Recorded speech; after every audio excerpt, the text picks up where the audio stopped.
I care about you more than anyone else.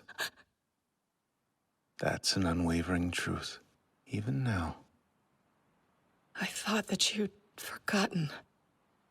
I never said anything of the sort.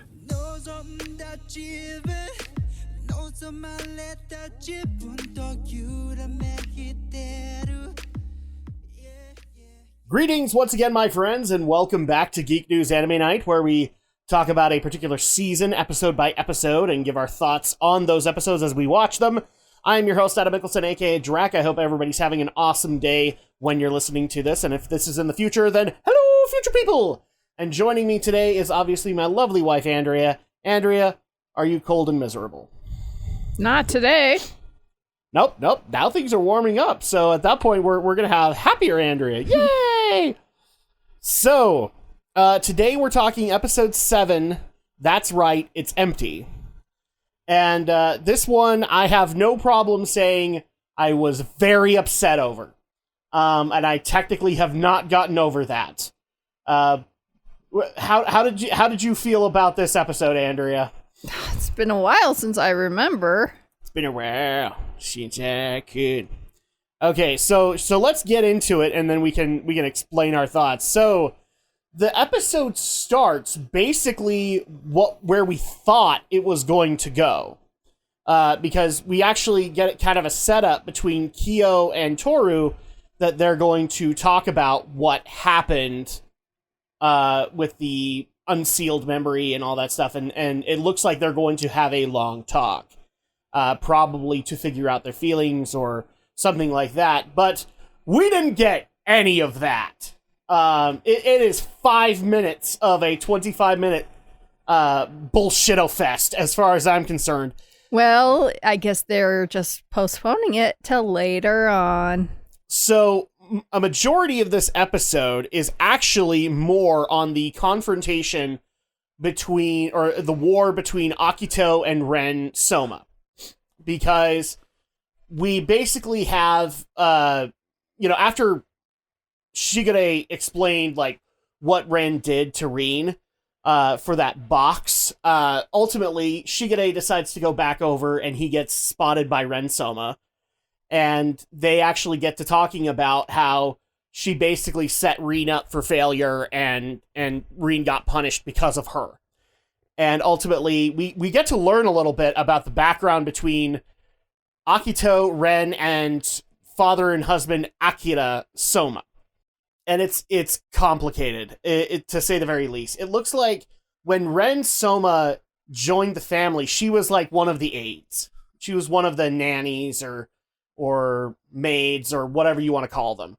Attendants. Let's go with that. All right, that works. One of the attendants. And she actually worked her way up to being an attendant to Akira Soma, who at that point was the head of the family.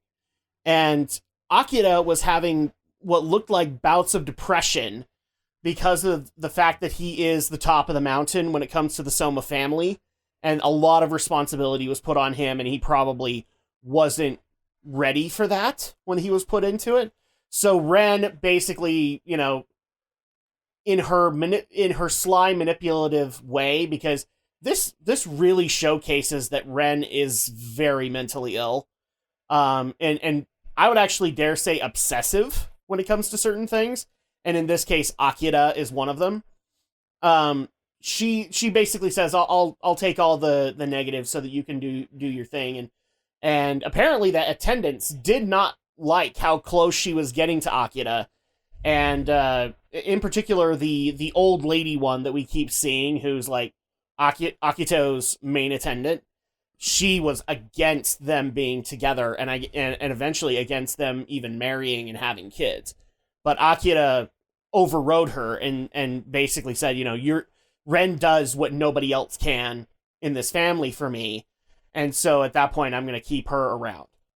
And the main and that main attendant has never entirely been happy with that. And ultimately, this is where we start to see, like, the obsession that Ren has with Akira. Is, like, she wants everything Akira to be hers, because as far as she's concerned, Akira was hers.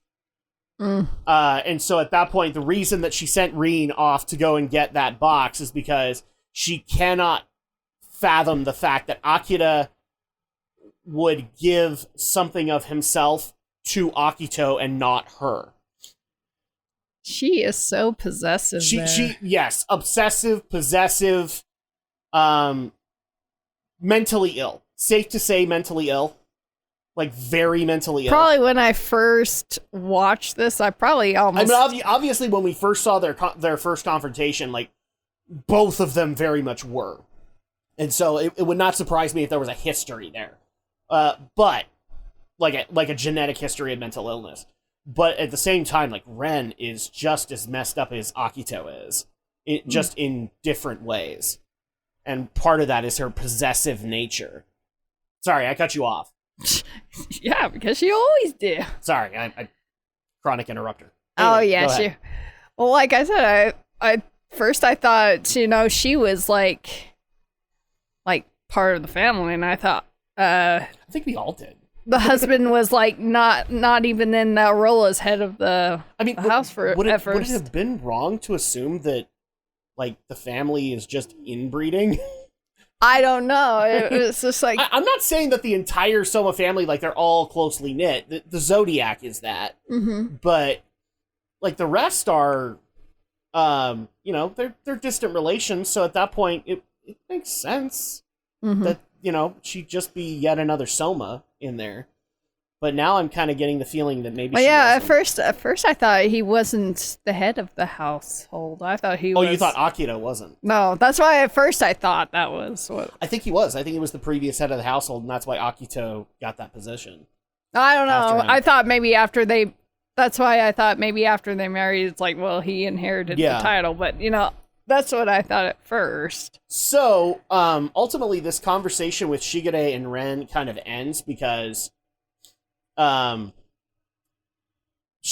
decides to be just as much of a douche nozzle to Ren as he is to Akito, and basically points out, well, you don't have everything of Akira's, do you? Because Akito was given that box. And apparently Akira spent way more time with Akito when he was alive than he did with Ren. So, Shigure basically uses that to twist the knife and ultimately walks away. And basically triggers her, for lack of a better term, like sets her off real bad. Like she gets in, like that possessive nature becomes kind of a desperation kind of look for her.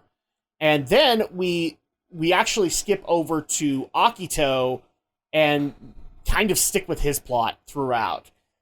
Because Akito, we find out a little bit more about the background between Akito and Akira, which is that as soon as Akito... Well, actually, there's a little bit more with Ren that we also find out, too.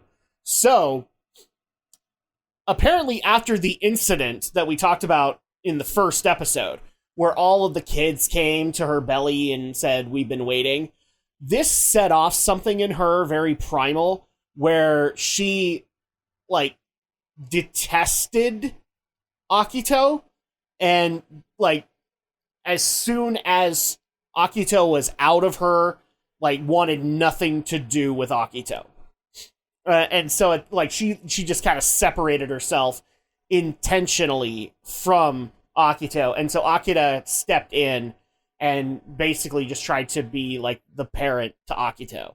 And tried to get her to understand, like, you're going to be the head of the family and you're going to be God and all that's, like, explain her role in all of this. Yeah, you wondered, though, do you think Akito, even though she's a girl, you think that's a girl's name, or do you think they just... I wonder if it's a male name. That's what you wonder. I'm trying to remember if in this episode we found out that Akira had a different name in mind, but I'll have to double check that. Because here's the thing that I have to be honest about. It's been 2 weeks since we've watched the episode, but we got so busy with spring cleaning and everything like that that we had to wait to do the recording today. But I could have sworn they never mentioned about a name, another name, because they probably just assume hopefully it was going to be a boy who was going to be born. I think that might have been the case. But then when they were... And we even learned, like, Ren didn't want a girl. Ren wanted a boy. And so, like, that's yet another reason why Ren cast out Akito, is because Akito has just been nothing but a disappointment to Ren. And I think it's from the get-go that they found out that that Akito was a girl. They probably were like, well, which is fucked up if you think about it, right? It's just like, well, too bad like, she's a girl, but we're gonna just raise her as a boy, and we'll just name her Akito. And that's another thing we find out very interesting here. It wasn't Akira that imposed the whole raising as a boy thing. I don't think it was Ren. Well, yeah, because she wanted to do that. She wanted to raise a boy, and so because like we've been under the impression that as the head of the family has to be male, and I don't know, maybe that's still the case. I think because I don't think that's properly explained from Akira's end. But then we see Ren, and she's like, "Oh no, I mean, even if it's a girl, I'd raise it as a boy." It's like, yeah, she's like, you have just become every fucking California parent who is more interested in virtue signaling than actually raising kids. I think she, it's like, well, she feels like now she's obligated to raise the child, but she's going to raise it her way. But she doesn't even do that. I know. She separates from Akito hard. Because it's very clear in this episode that Akito has been raised by Akira and attendants, not by her own damn mother. Which I just have to go into this for a second. Like, when you were pregnant with our first daughter, mm-hmm. like, you were excited that it was a girl. Mm-hmm. And I think that's kind of a natural thing. Like, mothers get daughters, and then at that point, like, they have somebody that they can, that they feel is like, I don't want to say you overly attach to your daughters, because you don't. You let them live their life. But you were excited about having a daughter because it's a girl. Mm-hmm. Like, you get to raise a girl. Mm-hmm. And so at that point, but Ren went the opposite way and said, it better be a boy or fuck that, for lack of a better term. And as soon as she comes out of the womb and she's a girl, like, Ren wants nothing to do with her. I've never heard of that. Like, I know some people, some women who have been tomboys who are like, I would like to raise a boy. But they also preface it with, but I'd also wouldn't mind a girl. So at that point, this possessive person, it was boy or nothing. And then she literally just, she sits in her room all day and just fantasizes about being with Akira? I don't even get it, but, like, Ren is just fucked up as an individual. Well, I think the father at least was a... Yeah, Akira, acceptance. From what we could tell from Akito's background, like, from Akito's memories, Akira was a good guy. Like, he tried to be a good dad. And I think he at least was accepted Akito for who she was. Yes, and actually was very excited about Akito being the head of the family because Akito was the reincarnated god. Mm-hmm. So at that point, like, was very excited about that. But then I guess we actually have to go into this because this is one of the things that just divided Akito and Ren is his death. So he was ill. Do we even know what it was that killed him? Like, why he was ill? I don't think it's mentioned. I don't think it was ever mentioned. Maybe he just got sick or something. That's kind of my guess, is like he got sick because we didn't hear anything about like genetic conditions kind of thing or pre-existing condition, I guess is a term I'm looking for. But he's on his deathbed and he's like, Akito is there with him and he's basically consoling her, saying it's okay, you're going to be just fine. Because you're going to be cared for and the Zodiac will stay with you. And in fact, Akira is partially responsible for this because he basically created that whole mentality of the Zodiac animals will never leave me within Akito. So he's a little bit to blame for this. And that's interesting because he's such a central point of conflict between the two of them. So he dies, and Ren is not able to make it there in time. So she misses the final words and all of that, and takes it out on Akito. To which immediately, Akito basically makes her first counterattack against Ren. And it does not go over well, and it basically solidifies the hatred between the two of them. But Then we find out we find out the truth about the box. And this is also bullshit of the highest accord. So then we find out about a memory of or I'm trying to remember. No, actually, what happens is, so Akito is having that talk with Kurano, and the attendants are actually trying to stop Ren from going to see Akito, because she's got a knife, and she's basically going to take that box by force. Now, the presumption has been, like, this has got Akira's ashes in it, or something like that, right? Something like that.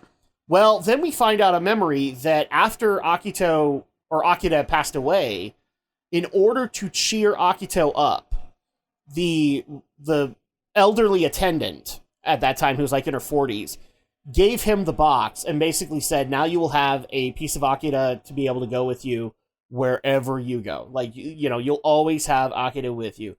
And it was supposed to be like this parental lesson of, like, you will always have your father in your heart. And basically what she was saying is that this is a piece of Akira's soul in the box. And so when Ren actually makes it to Akito's room and is threatening with that little knife, like, give me the box or else, Akito basically goes, oh, you want the box? Well, you can totally have it. And basically unties it and throws it in the air. And then we find out that the box is empty. Now, Akito already knew that, because Akito, as a little kid, opened the box and found that the box was empty, and then kind of got the lesson that was being taught, that it was, like, it was supposed to be Akira's soul that is forever with Akito. This does not go over well. Starts up a whole frickin' argument with the lead attendant and Ren, who have just never liked each other at all. And so while they're squabbling over this and having their fits, Akito goes outside with Kurano. And keep in mind, they are also able to disarm Ren and get her out of there. But, you know, the attendant is dealing with her while Akito goes outside where it's raining. And Kurano and Akito both get into a conversation of just how fucking sheltered Akito is. And I think basically what tried to happen is Kurano tried to assert his separation from Akito. Because remember, he made that dumb promise that he'll stay with her forever. And in this way, like, because he didn't want to break the promise of, like, I'll leave you or I'll stay with you or anything like that. But he's like, let's leave here. Let's leave this compound, which has done nothing good for you. You know, he was only trying to help her, and this is... Yes. Like, basically what he's saying is, like, you know, let's go live our lives. Let's not worry about attendance or your mom or anything like that. And Akito basically just shows how much of a sheltered little bitch she is, and is like, how do you expect me to be able to do any of that? Nobody's ever been able to help me to adjust properly emotionally, and actually puts all of Akito's shortcomings on Kurano. And then immediately Kurano is like, yes, all of this, and basically this is one of the times where I wanted to smack him so hard, because he takes it. He's like, yes, this is all my fault. Let's leave this place so that we can fix this. And I'm just like, motherfucker, I will beat you across the face. But he leans in for a hug to say, like, let's fix this. And instead, Akito blames him for everything and has Ren's knife and immediately stabs him in the back. Literally. And just to add insult to injury, drags that thing down to make the wound worse. Ugh. And at that point, the attendant comes back, and they see the incident that happened, and immediately try to get Akito calmed down. And Kurano's like, no, you know, they're like, we should call a hospital and get you to the hospital because you're bleeding. And Kurano's like, no, take care of Akito. And he walks out to the middle of the area there where it's openly raining and just falls unconscious. And that's how this episode fucking ends. So I'm going to go ahead and go into the first thing that I want to bring up. Is Kurano dead? Should we just confirm that Kurano is dead? I hope not. You hope not. Why not? Because it'd be just kind of really sad. I think given the premise, it would be disgusting. Because, like, she blamed everything on Kurano and instead, like, is not willing enough to acknowledge that some of that fault might be with Akito. Mm-hmm. And does not want to deal with that at all.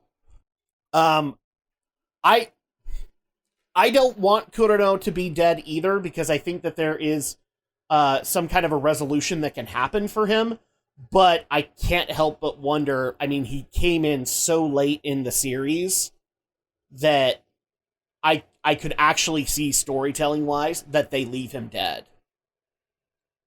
I mean... And that can be a plot element. But I kind of hope they don't go that direction. I know. I hope that if he's Because still... you've seen resolution with all of the other Zodiac members, but not Kurano? That would suck. I mean, just because he didn't have much he wasn't big into the story as like all the other Somas, but... Yeah. Oh, come on. I mean, he needs to have a happy ending, too. I mean, he can get... If the curse is breaking, now it's his opportunity to go... Well, and given the momentum of this series and the way that it's gone, to heal every Zodiac member but one would suck. Mm-hmm. Like, it would suck. So, that's why I'm saying, like, I kind of hope he's not dead, but... Given how Lady was put into the series and even into the manga, I could totally see them doing it. Even though it would suck, I could totally see him doing it. So, I guess the general consensus is both you and me, we hope he's not dead. Because there's more story to tell with him. But... Because you would just like to be in the camp of, if he's no longer, if the curse does break for all the Zodiac... Yeah. Now it would be his opportunity to go be with the person he would love to be with. Yeah, it's kind of ironic that the person with the least amount of character development was the first curse to break. And showed that it was possible to break it. So, yeah, there's got to be some kind of resolution for him. Because his curse breaking is his problem, ultimately. And so that he's actually probably one of the more interesting Zodiac cases. And it's just really sad that, he was only trying to be faithful towards Akito when he didn't have to be. And he's not wrong. Get her out of there. Mm-hmm. This whole... Are we in agreement? This environment has done nothing good for Akito. And I think he was only willing to try and help Akito. And yeah. It doesn't feel justice enough to just... No, it's stupid, but he's making sense. Mm-hmm. I mean, Akito makes a little bit of sense too, but... also is not willing enough to admit that, she could have actually fixed a lot of these problems on her own had she had the assertiveness to look for it. Because if she had asked Kurano to help her out with this, he totally would have helped her. Mm-hmm. I'm thoroughly convinced Ayame, Hattori, and Shigure would have helped her do it. Just because of how attached they are to her. So at that point, like, she can't say that she wouldn't have help. But she refuses to A, acknowledge that she does have a problem, and B, is unwilling to do anything about it. Instead, she wants to blame it on everybody else. Mm. Well, if it's not going to be one of the... I just barely realized this. Ironically, that's Ren. Mm-hmm. Right there. It's not my fault that I can't be with Akira. Because it's all your fault. Because I wasn't there to see him in his last moment. Holy shit, yeah, the mental illness, I think, is genetic. Well, if it isn't going to be one of the Somas to help Akito, maybe it's going to be Toru who's going to end up having to do that. Oh, and we forgot the other big part that I probably should bring up here. There is actually... So after they disarm Ren, this is how the knife ends up in Akito's hands, is I keep doing it because of this fucking series. She picks it up, and she looks like she's about to kill Ren. And the second that the knife starts dropping, we see another thing break. And this time it's Hiro's curse that's broken. So he's like randomly just playing with his little sister Hinata, and all of a sudden it gets really quiet. So like I guess the mom was making dinner or whatever, and then it got really quiet. So she went to go, because parents, when it gets really quiet, you got to go check because crap could be happening.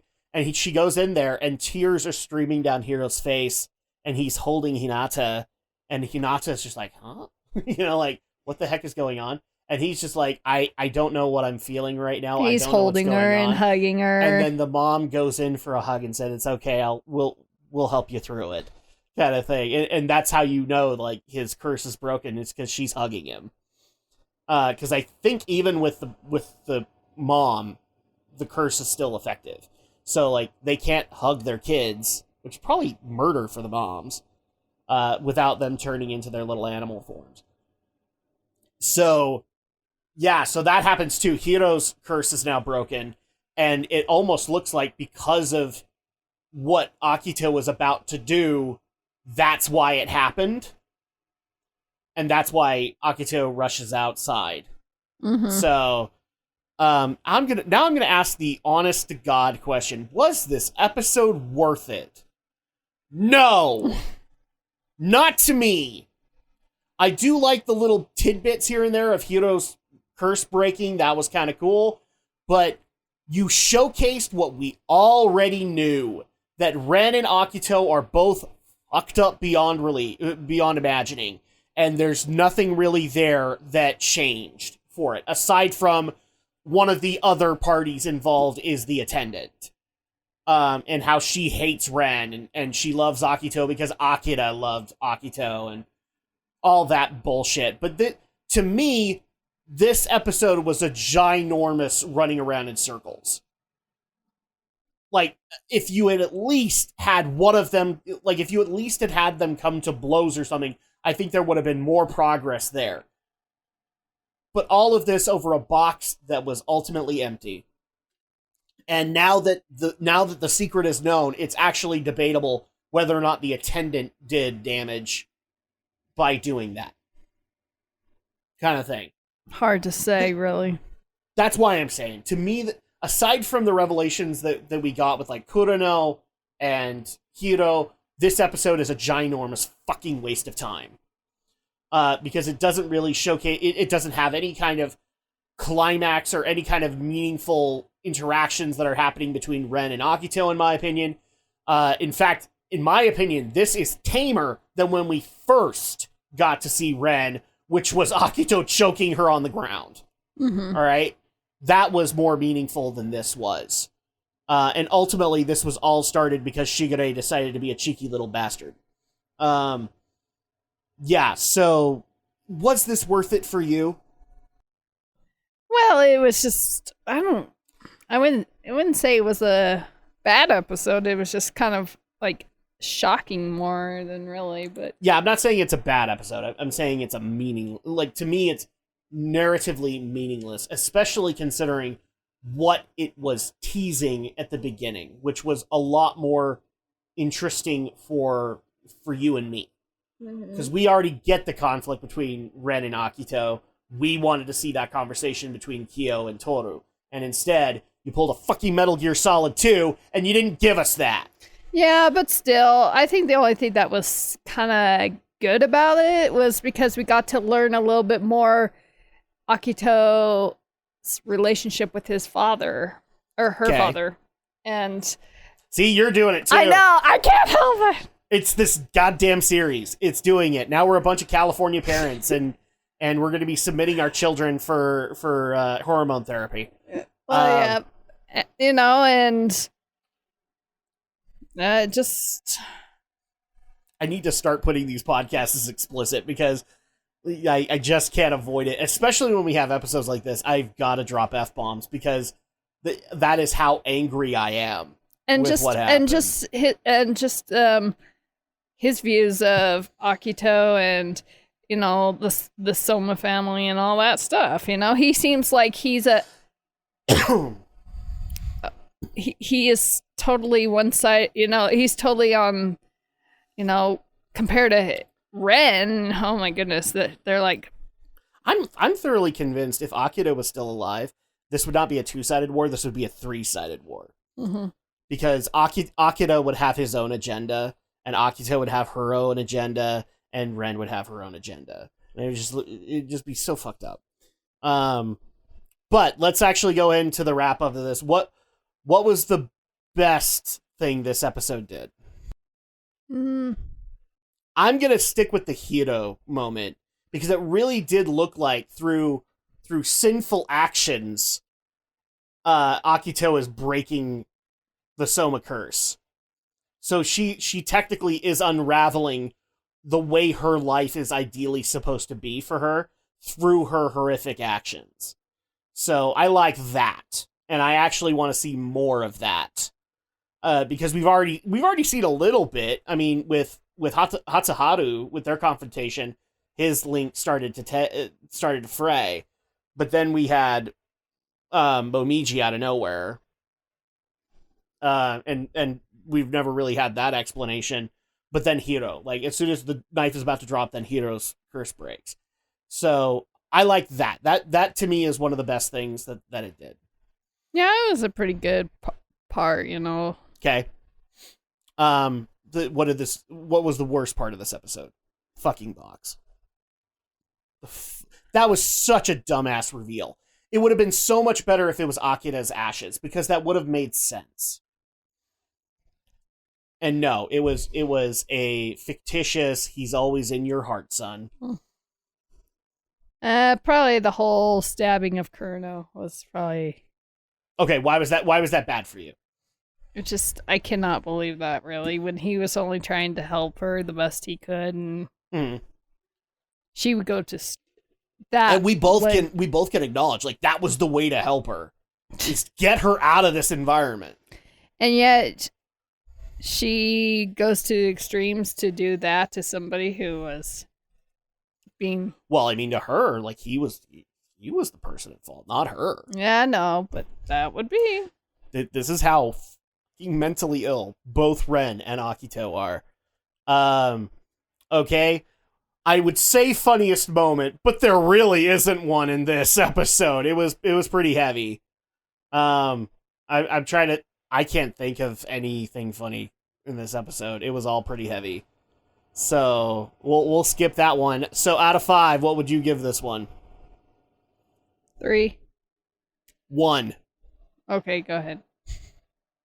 Well, no. Why are you giving it a 3? I think it was just an okay episode. You know, I mean, it was okay, but it didn't do anything major, kind of thing. So just a C. Mm-hmm. Yeah, 1. It was a total F.